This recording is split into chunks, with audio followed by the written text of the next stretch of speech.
연석회의를 했었는데요. 많은 분들이 와서 취재해 주셔서 대단히 감사드립니다.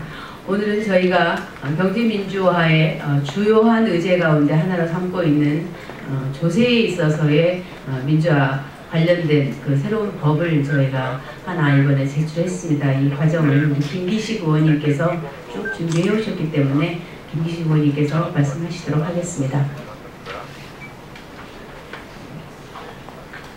예, 그동안 그 조세 감면 제도가 대기업에게만 그 혜택이 집중된다라고 하는 문제 지적이 계속 있었습니다.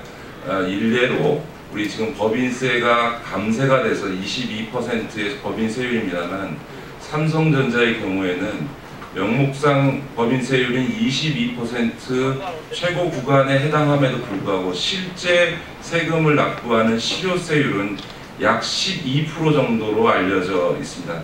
10% 정도의 조세 감면 혜택을 누리고 있는 거고 약 연간 17조 내지는 20조의 영업이익이 나는 해의 경우에는 약 1조 5천억에서 2조에 가까운 조세 감면 혜택을 받고 있다, 이렇게 말씀을 드릴 수 있겠습니다.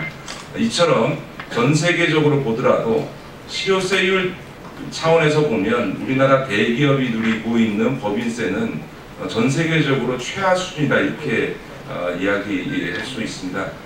더군다나 이런 조세 감면 제도가 무슨 R&D 연구개발 투자나 이런 어떤 투자를 촉진하기 위해서 제도를 운영한다고 하고 있습니다만 실제로 그 효과에 대해서 굉장히 많은 의문이 제기되어 왔습니다.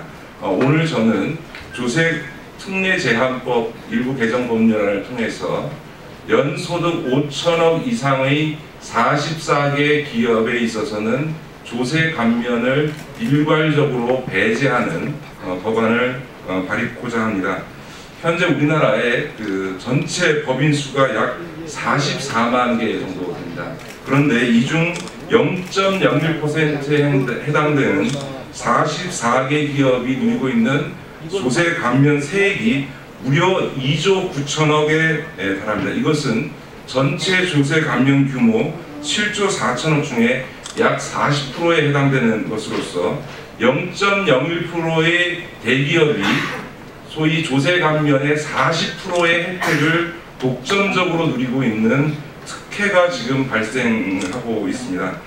그리고 특히나 2011년 국세통계연구에 따르면 우리나라의 약 15만 7천 개의 중소기업이 누리고 있는 조세 감면 규모가 2조 2천억 정도 된다는 점에서 44개의 대기업이 누리고 있는 조세 감면 규모가 15만 개의 중소기업이 누리고 있는 조세 감면 규모보다 더 많은 조세 정의 차원에 있어서 있을 수 없는 역진적 현상이 지금 발생을 하고 있습니다. 그래서 저는 이 연소득 5천억 이상의 대기업에 대해서는 더 이상 조세 감면 제도를 유지해서도 안 되고 이것은 명백한 특혜다라고 하는 점을 지적하고자 합니다.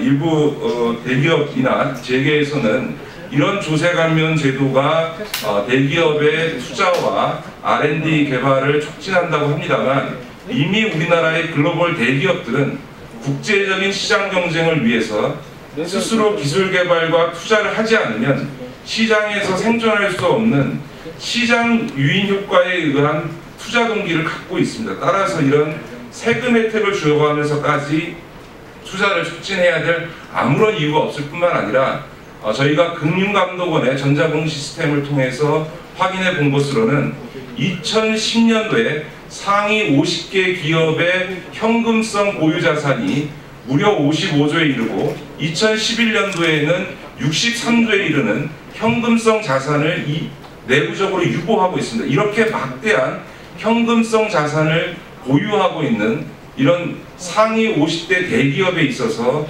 조세 감면과 같은 특혜 제도를 더 이상 유지해서는 안 되고 이런 대기업에 대한 조세 감면을 일괄적으로 폐지하는 대신에 고용의 88%를 차지하고 있는 중소기업에 대한 조세 감면 혜택을 오히려 확대하는 방향으로 정책을 취하는 것이 중소기업을 살리는, 그리고 중소기업을 육성하고 중소기업을 지원하는 정부 정책과 시대의 요구에 부합한다라고 생각합니다. 그래서 오늘 민주통합당의 경제민주화 추진 의원 모임 의원들을 중심으로 해서 27명의 국회의원들이 함께 참여해서 이 법안을 발의하게 되었습니다. 자세한 내용은 배부해드린 보도자료를 참고해 주시기 바랍니다. 고맙습니다.